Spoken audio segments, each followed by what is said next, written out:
Hi, everyone. Dave Gulas, Beyond Fulfillment Podcast. I'm here on a special edition about the state of e-commerce with Aaron Rubin, founder and CEO of ShipHero. Welcome, Aaron. Hey Dave, thanks for having me. It's been a few months, I think, since I saw you in person, so good to see you again. Absolutely. Yeah, glad to have you on the show. Well, Aaron, you certainly have a close proximity to everything going on e-commerce with ShipHero. It's one of the top commercial WMSs. You've got many very large warehouses using your software, and you've been in the industry for quite a while. And then you own an e-commerce company yourself. Um, and of course, we see that there's a lot going on in the news right now with the tariffs, all the trade negotiations. Tensions seem to be escalating between the U.S. and China as this negotiation plays out. So, where do you see the state of e-commerce right now? Yeah, so I think, break into two pieces. So there's Section 321, aka de minimis, which is duty-free imports packages under $800. And there's the general tariff conversation, which is up to like 145% baseline on top of your normal tariffs from China. So let's take 321 first because it's a little simpler. 4.5 million packages a day were coming into the country via Section 321, and they were all basically uninspected and didn't pay any duties. That rule, the last day for that is May 1st for goods from China. So starting on May 2nd, the goods need to go through a formal clearance process, which means a lot more data has to be transmitted to Customs and Border Patrol, known as CBP, and they have to pay tariffs. So the big players, are Shein and Temu, who do Section 321, but actually a lot of American brands, about 20% of the largest Shopify stores use 321 for some of their packages, either going direct from China or storing their goods in Mexico and Canada, bring them in one at a time. Of course, a truck full, but each package is under $800. I actually did that for my e-commerce brand as well. So I use Section 321 out of Canada for my brand to save on tariffs. So that is all going away May 1st. That's over. There's always a possibility that the Trump administration puts that back, but that seems highly unlikely. That seems like that's the case, and everyone needs to adapt to that. You've seen Shein and Temu say they're raising prices.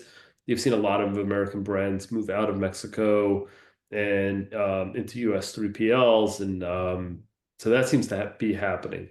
The tariff situation is way less cut and dry, right? It was 20%, then it was 54%, I think, then 125, then like 145 or whatever. Like the numbers kept going up seemingly every couple of days. And the rhetoric seems to be that the government wants to lower it. So it's not going to be 145%. 145% is like it's a really high number, right?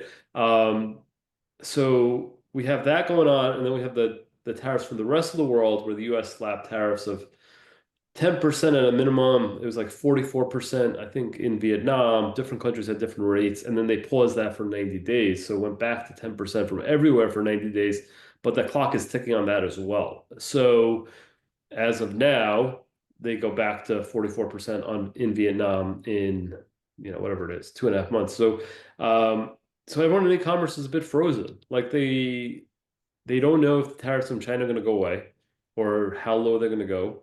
They don't know if the tariffs in Vietnam, Cambodia, the other places where they're more likely to move to are going to snap back when that 90-day period is over or not. So a lot of people are just canceling their containers if they can. They're having them just get stored in China or stored in Canada or Mexico or in a bonded warehouse, anywhere they can store their goods to avoid bringing them in and paying the 145% tariff. Um, so that's one thing people are doing. The other thing they're doing is committing fraud or trying to commit fraud to bring them in at a lower tariff rate because it's simply unsustainable for a lot of these brands to have to pay 145% on goods they already committed to purchasing, but they don't have the money for it. So you got a lot of desperation going on in e-commerce right now.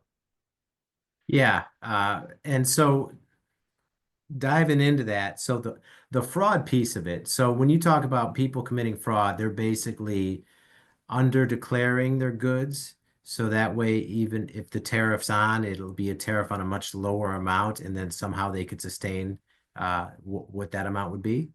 Yeah, so I have my e-commerce brand, right? We sell martial arts apparel, and I had a couple of POs that I hadn't paid for in that brand out of China. We mostly manufacture in Pakistan, but China is our second biggest. So those POs, I just contacted those manufacturers, people we worked for many years, and I just said like, hey, just hold it. Like, I'm not going to pay you. Don't produce the goods. Let's just wait, right? Like, let's just see what happens. And what they said is, don't worry about it. We're going to pay the tariff for you. That's called DDP, delivery duties paid. So they'll be responsible for paying the tariff. But of course, if I send them $30,000 for my purchasing those goods, they can't pay a $43,000, whatever that tariff works out to, of 145% on the goods. Um, but they're offering to pay it, right? And there's a combination of two things. One, there are subsidies from the Chinese government, tax breaks to help them pay that. So that's going to be some of it. And the rest of it is they're going to under declare the value of the goods. So they're going to say, hey, that was actually not a $30,000 purchase order. It was a, let's say, $6,000 purchase order. And then they'll pay the 145% tariff on $6,000, which is, a lot of money, but it's less than $10,000. And they can afford to make that happen to keep business going in the short term. But that's the typical way people are committing fraud is they're not necessarily under declaring it themselves. They're just having their factory uh, pay the duties, which is totally legal. But then the factory under declares the value of goods, which is totally not legal. And I think what people think is like, well, that's not my problem. Like, my hands are clean because like I didn't file the paperwork, like I didn't pay it, like the factory did. If they lied, like go after them. The problem is in the United States, we have a concept called an importer of record, an IOR. And if you are the importer of record, which in the most cases, like your manufacturer is the exporter, but you are the importer of record, even though it's coming delivery duties paid, you are still responsible. So Customs and Border Patrol uh, does have the right to go after you for underpaying, and like they will charge you a multiple of what you would have paid otherwise. So there's significant penalties for that. So people should not just assume because delivery duties paid that they're okay. Um, they're still at risk if they're in the import of record. And I actually just put together the numbers and I posted it on Twitter and LinkedIn today of the enforcement numbers. Like in March, the last period we have data on, they had Customs and Border Patrol had identified like 5 or 10 times as much fraud as they normally do. Not because there was that much more fraud necessarily, just because Customs and Border Patrol typically didn't really audit anything. They just let you do whatever you want, very rarely checked, and that they've been changing that. So now they're actually auditing and checking, and they're catching people. Ah, okay. So importer of record, and then that's always going to be the U.S. brand bringing it in as far as the importer of record. So even if the factory lies and commits that fraud, they're going to be ultimately responsible if they're caught. You will be ultimately responsible through the import of record. There's a more complicated fraud, which I'm seeing happening more, which is where you're not the importer of record. A Chinese company becomes the importer of record. So the way that works is the Chinese company gets registered either as a non-resident importer. We allow that in the United States. It's called an NRI. Or they actually just create a shell company in the US. So, it's really easy to make a company in the US. So they'll create an entity in the US. They will be the importer of record. So technically, they own the goods for 1 second when it lands in the country, then you purchasing it, but you're purchasing it domestically. So technically, CBP doesn't have any jurisdiction over that transaction because you're buying it domestically. The Chinese company is the importer of record, and if they get caught, being that they're a shell company, they'll simply shut down and create another one. So, like, yeah, they might get caught, but nothing's going to happen because they're just a shell company with no U.S. representative. So that's a more complex fraud that's been going on. I don't want to tell anyone that they should commit that fraud. I don't know how illegal versus legal it is. It's sort of a way to circumvent the law, but I would certainly talk to a lawyer before uh, doing that. But yeah, that's the way people have been trying to get around that law. Okay. And so for brands heavily dependent on China, right? I was at a show recently and it was a lot of apparel brands, and so many people said that they were either all or mainly China focused, and people very concerned about the escalations and what's going to happen. I mean, what would you recommend as far as steps to basically weather this storm and potentially stay in business and even make a pivot in terms of as you're seeing this play out? Yeah, there's no guaranteed answer because the facts keep changing. So, I think everyone in business, they might complain about changes in rules, but like we can sort of adapt to changes in rules because everyone has the same changes to make. Right now, there's so much uncertainty where it's really hard to plan when you don't know what the rule is going to be tomorrow, and they keep changing the rules. So it's very frustrating. What people I've been talking to, I've been telling them to, if they can hold the goods in China, do not ship them into the U.S. Because there's a good possibility the tariffs are going to come down, even if they come down from 145 to 50%. That's a massive savings. Like, why not just wait a little and see what happens? There was an article today in the Wall Street Journal saying they might phase it down to 35% for non-critical goods, non-defense related goods, which clothing would be. If it goes from 145 to 35, like, okay, 35, I mean, it's not cheap, but like we could all manage 35. It's the 145 that's going to kill people. So I think patience and wait. And then I think it's very clear that there's going to be higher tariffs out of China versus other countries like Vietnam, Cambodia, etc. So um, if you can try, or India, like if you can move your sourcing to one of those other countries, that's probably long term going to help you. So I think the short term play is just be patient, raise your prices, lower your ad spend so you can sort of preserve some dollars as you wait until these tariffs come down because you and everyone else are going to be sold out. You're not going to be the only one sold out. Everyone's going to be sold out. Bids on Meta have gone down a lot. Prices are cheaper. There's less competition. So like be patient with the goods you have in the country. Don't sell it out too quick. Leave the goods in China. The factory is not going to like it. They don't want to hold on to the goods, but you can push them. And in general, they will hold the goods for a couple of months for you, or at least a month, to see what happens with tariffs and start looking at alternatives outside of China. I know it's very frustrating because you're like, where is it going to be cheaper? Is it going to be Vietnam? It's going to be Cambodia, India, South America, Costa Rica. Like, there's so many options. We don't know which one's going to be the good ones. And there's no answer to that yet. We just have to wait. How do you see things playing out ultimately between the US and China specifically? Do you think we'll get like a long-term trade deal worked out? I don't know. I think we're going to decouple from China. There's going to be a lot less business with China. Um, over like it's going to ramp down. I think we want to. I think the U.S. wants to be uh, send less money to China. Um, but as we've seen, this administration does change what their goals are. So sometimes they'll say that their goal is one thing. I mean, they started with this whole thing was about fentanyl, and we haven't heard that in a long time. So like when the goalposts keep changing, it's really hard to know what deals can be done. So it's really hard to like you can go on Polymarket and guess, but it's really hard to predict this one. Yeah, and so what are you seeing in terms of the volume? Are you seeing the volume decrease like across like your customers as far as shipments and whatnot in the short term? No, so shipment volume is strong, is basically unaffected in terms of outbound. It's inbound purchase orders that are being canceled a lot. So um, it's somewhere around the 40% reduction in shipments from China right now on a weekly basis, um, which is massive because that's over $100 billion a year of goods that's not coming in as of right now. So there's going to be we had a glut of inventory. We had more inventory than's typical for the season a month ago, as people sort of anticipated this and stocked up. Now we still have enough inventory, so there's no shortages. So sales are staying flat. People have raised prices a little bit. Everything's fine, but they're stopping to order or they're stopping to ship things in.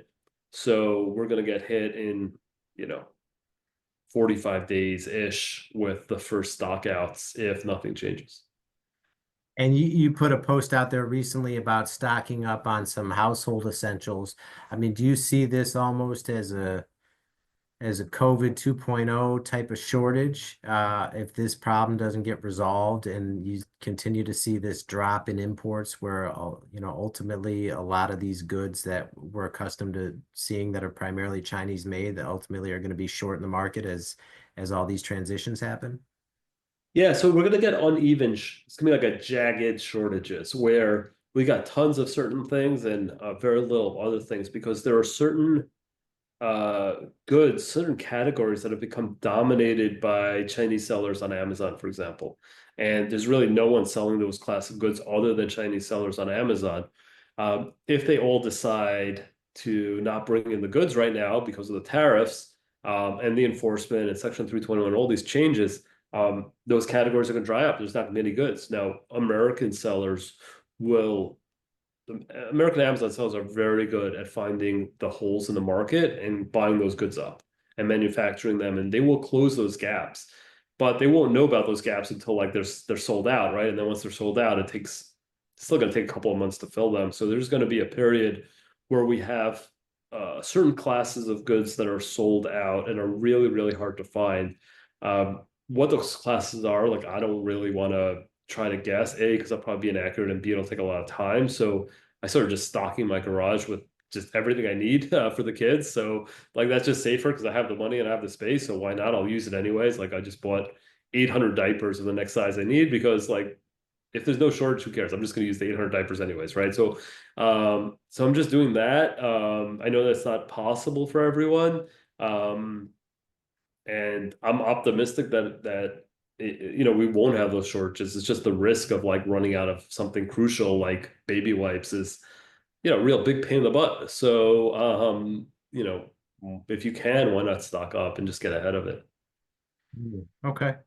All right. And you also said you expect long term this to be very beneficial for American companies, and you expect higher margins and potentially a silver lining. So how do you see that playing out? Yeah, so there's a lot of fraud and a lot of packages that are brought in tariff free. So just to give you an example, like at ShipHero, we're pretty big. We're like over $12 billion a year of e-commerce orders ships through us, and we're still way smaller than all the free stuff. Like we ship like 500,000 packages a day, and and all the free stuff through Section 321 is like 4.5 million packages a day. So like if we're 12 billion, that's roughly $100 billion a year of goods that are coming through that tariff free. Those are primarily non-American sellers. Some of them are, but it's like 80% probably non-American sellers. And that competition has been killing American sellers. Like they're dealing with the fact that they're paying higher tariffs than the Chinese sellers. And Chinese sellers are, I forget the number, but it's a little over half of all Amazon sellers are Chinese right now. And those are not Chinese owned companies domiciled in the US. They're actually just companies in China. They're not in the US at all. And those companies can have a lot harder time, which means they're going to be more on an even playing field with the American sellers. And that's going to make it easier for American sellers on Amazon, on Shopify, et cetera, to compete as we eliminate the unfair advantage that we gave to the Chinese sellers via Section 321 and our lack of enforcement of cheating. So that's going to help the American sellers. But which by the way, don't take that to mean like this whole thing is good idea and good for American sellers. Like it's going to be brutal and it's going to put people out of business over the next couple of months just because it was implemented so aggressively and people don't have time and 145% tariffs, people are going to run out of money. So I don't think it's a good thing in the short term. But I do think enforcement, closing the loopholes, making sure people pay the tariffs they're due, whether that's, I don't think it should be 145%, but whatever it is, even if it goes back to the normal tariffs, actually enforcing it for Chinese sellers is going to help American brands. So yes, it's long term. There's a lot of positive here for the American brands.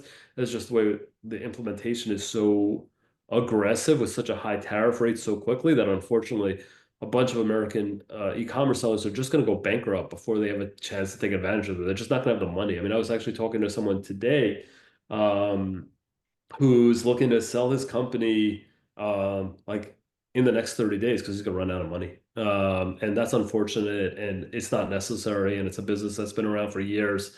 And a more even tariff rollout wouldn't have put this person in this position. And I think it's very unfortunate. Mhm. Okay. Yeah, so a lot still has to play out. And, like you said, we don't know which way this is going to go. I mean, a lot of people have predictions, and clearly we'd like to see a deal get done, but no telling what's going to happen and where the tariffs are going to be ongoing. Still a lot of uncertainty at the market. Okay. Well, Aaron, greatly appreciate your time here and your insights and all this knowledge that hopefully people can use to make better decisions in the short term and like you said, preserve their business and continue to be around as this all plays out. All right, thanks, Dave. And by the way, I'm just curious, what are you seeing from the brands you talk to? What are you hearing? Yeah, just again, right? A lot of people got ahead of the tariffs. The initial announcement brought stuff in early. No one that I know saw this coming as far as the 145% and where we are now. And a lot of people, like you said, are just hesitant, sitting on the sidelines waiting. And I've heard either other people trying to mobilize and kind of legislatively fight the tariffs if they're heavily dependent on China. I mean, there's that camp.